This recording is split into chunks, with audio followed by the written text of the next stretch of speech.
Ponovo uključujemo uživo Mladena Mijatovića. Ovoga puta proverava koje nove mere Beograd predviđa u narednom periodu, a ima i sagovornika. Mladene, naše sugrađane zanima kada će proraditi gradski prevoz i kako ćemo se ponašati u njemu.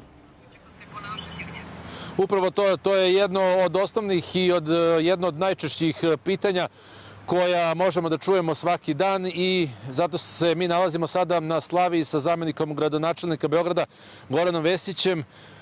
Trenutno funkcionišu takozvane koridorske linije, 34 koridorske linije, međutim veliki broj pitanja i najčešće pitanje je kada će da se vrati gradski prevoz u normalu. Pa ja razumem vašeg urednika, znači i nas zanima kada će se vratiti gradski prevoz. To je pitanje koje mi stalno dobijemo, ali znate sami da je gradski prevoz ukinut odlukom Vlade Republike Srbije na osnovu predloga lekarskog tima, odnosno oni koji su i epidemiologa koji se bave predlaganjem mera u ovoj krizi. I znate i sami da je tada rečeno da je gradski prevoz ukinut da bi se smanjila mobilnost stanovništva, a da mi u ovoj epidemiji kao jedinu sigurnu meru imamo socijalnu distancu, jer lek ne postoji i ne samo u Srbiji, već svuda na svetu, to je jedina mera koja daje rezultat. Prema tome, gradski prevoz će se vratiti onog časa kada epidemiolozi to budu predložili, a kada vlada to Srbije bude usvojila i tada ćemo naravno mi u skladu sa tom odlukom u celini ili delimično kakva već odluka bude vraćati gradski prevoz. Kako će da funkcioniše gradski prevoz? Da li tu građani i putnici mogu da očekuju neke krucijalne izmene? Ono što ja mogu da vam kažem, to je sigurno, mi smo već dobili uputstva Gradskog zavoda za javno zdravlje. Videli ste danas vlada objavila uputstva i doktor Konj je najavio na konferenciji za štampu da će gradski štab usvojiti ta uputstva.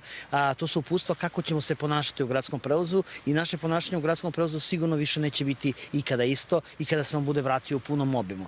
Ono što mogu da vam kažem od tih uputstva, to je prvo da će vozači morati da budu izolovani. Mi imamo autobuse nove sa kabinama, ali tamo da nemamo kabine morat ćemo da postavimo foliju, odnosno plastiku, da nemaju nikakav kontakt sa putnicima. Neće više biti prodaje karata u samom autobusu.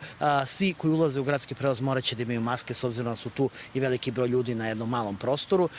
Ulaz će biti izlazna jedna vrata, znači ulazna jedna, izlazna druga, tako da je predlog da se, odnosno predlaže epidemiolozi da se ljudi nikako ne mešaju. Biće iscrtana mesta koliko ljudi može da stoji u samom prevozu, ne bi stajali ljudi blizu jednih drugih i pored toga ćemo morati da uvedemo, da se tako narodski izjasni, da bi svi razumeli, konduktere, kao što je bilo nekad, koji će voditi računa koliko ljudi ulazi u autobus, jer kada dođe do tačnog broja ljudi koliko može po tim novim pravilima da bude u autobusu, autobus će kretati, tako da nećemo više imati situaciju koja je bila ikada ranije i morat ćemo da se naučimo da živimo sa tim novim merama u gradskom prevozu, kako bi gradski prevoz mogu da funkcioniše, a s druge strane kako ne bi bio izvor zaraze i ne bi se tu dešavale nove zaraze, što jeste cilj.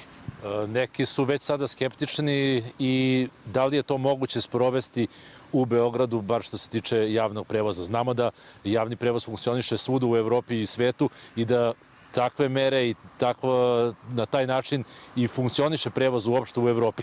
Da li je to kod nas moguće izvesti? Sve je moguće sprovesti kad je u pitanju javno zdravlje. Znate da je zdravlje građana, zdravlje stanovništva najviše interes i u skladu sa tim se donose sve druge mere. Prema tome imate čuo sam razne gluposti ovih dana od toga da zdravlje nije najpreče, kako su preče neke druge stvari. Ne, zdravlje je najpreče i kada Gradski zavod za javno zdravlje kaže da će se poštovati određene mere, bez obzira da je to gradski prevoz, da je to prodavnica, teretana, restoran, već kako će sve propisivati, naravno ćemo ih svi poštovati.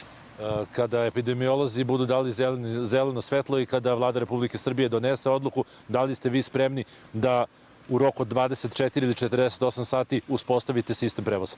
Naravno da smo spremni. Što se nas tiče, prevoz je apsolutno spreman. Znači, ja svaki dan imam sastanke. Evo sad sam ovde došao da vidim kako funkcioniše ove koridorske linije koje prolaze ovde sa Slavijom. Vi znate da mi imamo, sami ste i rekli, 34 koridorske linije, tako da s te strane tu nikakav problem nije. Vi znate da je Beograd više nego spreman i mi nemamo nikakav problem da sprovedemo bilo koju odluku, jer mi smo ozbiljna lokalna samouprava, veće smo mnogih zemalja Evropske unije i po budžetu i po organizovanosti i po broju i po stanovništvu, tako da što se nas tiče, apsolutno će sve biti spremno u najkraćem mogućem roku, onog časa kada epidemiolozi to kažu, a vlada to potvrdi. A vi dobro znate da naša vlada ne donosi ni jednu odluku bez epidemiologa, jer to je jedino normalno ponašanje u ovoj krizi. Prema tome, konačna reč biće na lekarima.